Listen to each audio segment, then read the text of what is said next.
this project right here posted on Instagram, and I wanted to see if I could recreate it using Ikonart instead. Let's see how I did. All right, the first thing we need to do is make our stencils. And I got this artwork from Creative Meadow from one of their Halloween section, and I just downloaded it and made my stencil exactly as normal. They're super high detail, so I kind of wanted to test that out on the plates to see how it would work. But the stencils washed out really nice and easy. We have another tutorial on how to, tips for washing out high detail stencils or for making high detail stencils. So I'll have that linked in the description below. But yeah, I'm just making my stencil like normal.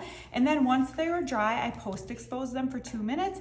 And now I'm ready to make my plates. So I just got these plates from the Dollar Tree, and I am going to clean them first with a little bit of glass cleaner because I want the stencil not only to stick really well, but also the paint. You never know what kind of greases or products or anything are on these plates before stenciling. So I always like to clean my plate before I ever stencil on it.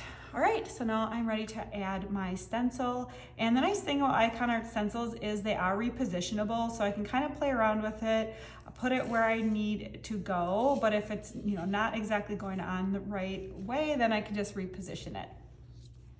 All right, so I have that looks really good, and I like where it's looking centered wise. I also like the blue film because it's kind of like see-through a little bit, and I always use our blue stencil film on glass because it's not as sticky as the purple. The purple is like way too sticky on glass, so I always use our blue stencil film for that. All right, so now that my stencil is on there, I just want to rub it down really well to make sure there are no bubbles at all. If there's any bubbles in my stencil, then it's going to cause issues with the paint. The paint will seep underneath that stencil and it's not going to work very well. So here I'm adding this paint. I'm just using a regular multi-surface paint since I am going to be going over the top of this with a glass paint. So I'm just spreading this across with my little squeegee, or with my squeegee. And I just like to remove some of the excess paint. I'm just gonna use this paper towel right here and spread it all around to make sure I get a nice even coat on my stencil so that when I remove it, it looks nice and even and doesn't look like it has variation in color or anything like that. So you can see exactly how I'm adding it here. So just remove my stencil and it's holding all that detail so beautifully. I love it. It's super high detail, looks great, and sweet. So now I'm just going to do my second plate the same exact way that I did my first. So I'm just gonna speed through this process because it's exactly the same, but I'm just cleaning my plate and adding my stencil, adding my design. For this one, I decided to use my finger to add the paint to see how that would, what difference that would make. You can also use a cotton round or a makeup sponge. Sometimes that seems to add paint onto glass and ceramic a little bit better than our squeegee.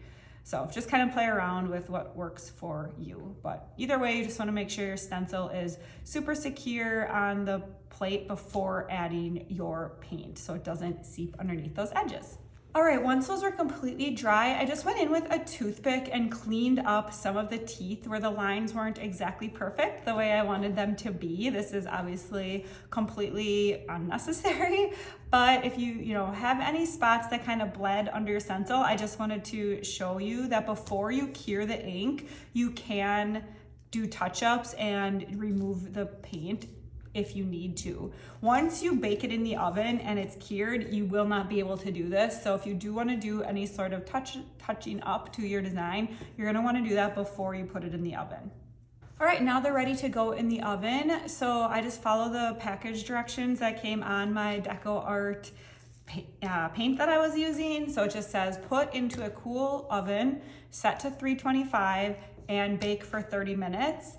And then once the timer goes off, you just crack open the oven and keep the items in there and just let them cool off inside the hot oven.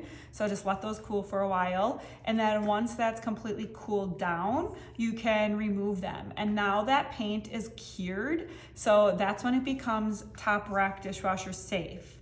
So once that was done, I was ready to move on to step 2, which was adding my black paint. I'm speeding through this process because it took actually quite a long time and I was kind of really putsy with it, and I ended up needing to add I think it was 4 coats of black paint to get it to be the opacity that I wanted and as dark black as I wanted.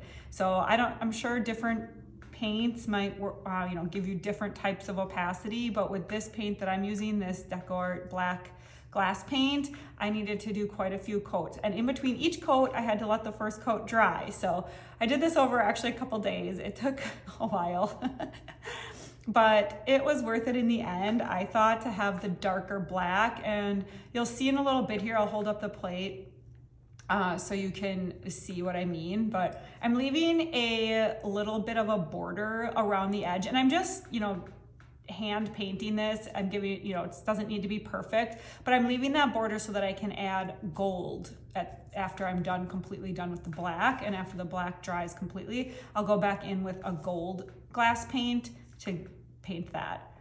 All right, so here you can see that doesn't, even though when they're on against that white background, when I hold it up to the camera, it doesn't look as black as it does when it's sitting on the table like this. So that's why I needed to go in with a bunch of extra coats. So yeah, like I said, in between each coat, I just let it dry and then went it back in and added another coat.